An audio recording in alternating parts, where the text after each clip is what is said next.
Senin 26 Agustus pagi tadi, pemerintah Kabupaten Bogor melakukan pembongkaran PKL tahap 2 di kawasan Puncak, Kabupaten Bogor. Kericuan pun sempat terjadi antara pedagang dan petugas. Petugas Satuan Polisi Pamong Praja sempat berhadapan langsung dengan warga yang menghadang alat berat dan pembongkaran kios. Bahkan warga juga sempat melakukan aksi lempar telur ke salah satu bangunan di restoran.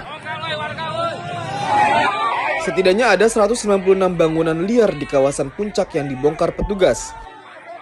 Sebanyak 90 bangunan lainnya sudah dibongkar secara mandiri oleh pemiliknya. Penertiban tahap 2 kios ilegal ini pun dilakukan sesuai dengan Perda nomor 4 tahun 2015 tentang ketertiban umum. Pemkab Bogor disebut sudah melayangkan 3 kali surat peringatan kepada pedagang di kawasan Puncak, yaitu 6 Agustus, 15 Agustus, dan surat peringatan ketiga pada 20 Agustus lalu. Para pedagang ini pun rencananya akan dipindahkan ke rest area Gunung Mas.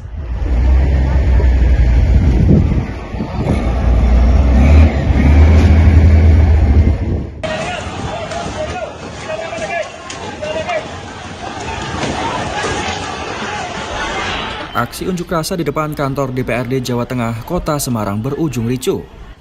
Aksi saling dorong antara demonstran dan juga polisi tak terhindarkan.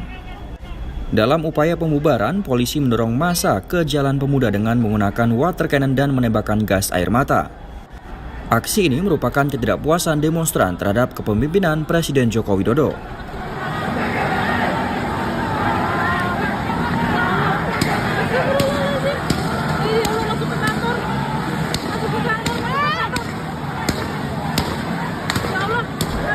Tak hanya mahasiswa, pelajar pun tergabung dalam aksi ini yang berujung dengan bentrokan. Akibat bentrokan ini sebanyak 33 mahasiswa harus menerima perawatan medis. Selain korban luka, polisi juga menangkap 27 orang yang terdiri dari 6 mahasiswa dan 21 pelajar. Mereka ditangkap untuk menjalani pemeriksaan lebih lanjut di Polrestabes Semarang. Hingga Senin malam, para pelajar dan mahasiswa masih menjalani proses pemeriksaan. Sedangkan pihak kepolisian menyebut pembubaran menggunakan water cannon dan juga menembakkan gas air mata dinilai situasi di lapangan sudah tidak terkendali.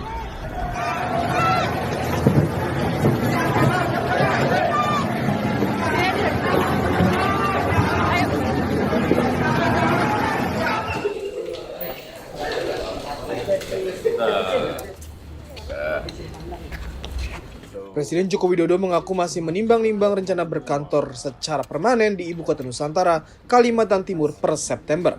Namun ia masih menimbang-nimbang karena beberapa pengerjaan infrastruktur di IKN belum selesai. Salah satunya adalah keberadaan bandara. Kalau per September jadi berkantor di IKN, Pak?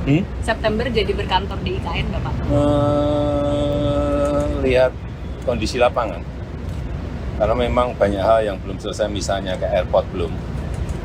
Jika nanti kalau sudah pindah ke sana, mestinya kalau kita mau ke Papua ya dari IKN, kalau kita mau ke NTT dari IKN, kita mau ke Aceh juga dari IKN. Kalau airportnya belum jadi. Sebelumnya kan nunggu listrik dan air, Pak. Berarti sekarang menunggu airport dulu, Pak. Airport.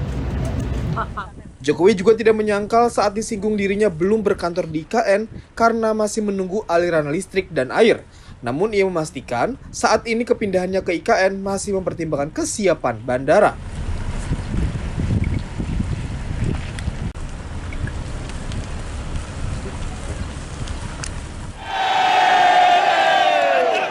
Kamis 29 Agustus siang tadi, massa dari komunitas driver ojek online memadati jalanan di Patung Arjuna Wijaya Monas, Jakarta Pusat. Mereka menggunakan atribut dan jaket dari perusahaan transportasi ojek online seperti Grab, Gojek, Lalamove, hingga Maxim. Mereka pun melakukan long march dari Jalan Merdeka ke Patung Arjuna Wijaya dengan membawa spanduk serta bendera komunitas ojol. Ketua Umum Garda Indonesia, Igun Wicaksono menyebutkan driver ojol ini meminta pemerintah untuk melegalkan pekerjaan ojol dalam undang-undang. Suasana aksi ini pun terasa memanas ketika mereka mengancam akan membobol barier beton yang menutupi Jalan Merdeka Barat, Jakarta Pusat, jika tidak ada perwakilan dari Kominfo yang menemui mereka. Sejumlah massa aksi pun terlihat menaiki barier beton, bahkan ada yang mencoba mencopot kawat yang melilit di atas barier. Massa tidak hanya membakar ban, tapi ada pula yang mencoba membawa lari ban terbakar hingga melemparkan ke barisan polisi. Bahkan, suasana semakin mencekam saat massa mulai melemparkan petasan. Sejumlah provokator demo ojek online ini juga diamankan oleh massa. Provokator itu diketahui melempar batu ke arah aparat kepolisian dan mengajak massa untuk melempar batu ke arah polisi yang sedang berjaga di Jalan Medan Merdeka Barat, Jakarta Pusat. Laki-laki yang diduga provokator demo ojol itu digandeng keluar dari kerumunan massa, lalu seorang ojol pun memarahi rekannya yang ingin melempar batu. Korlap aksi tersebut pun menyerukan agar demo bisa berlangsung dengan damai dan tidak terprovokasi oleh oknum.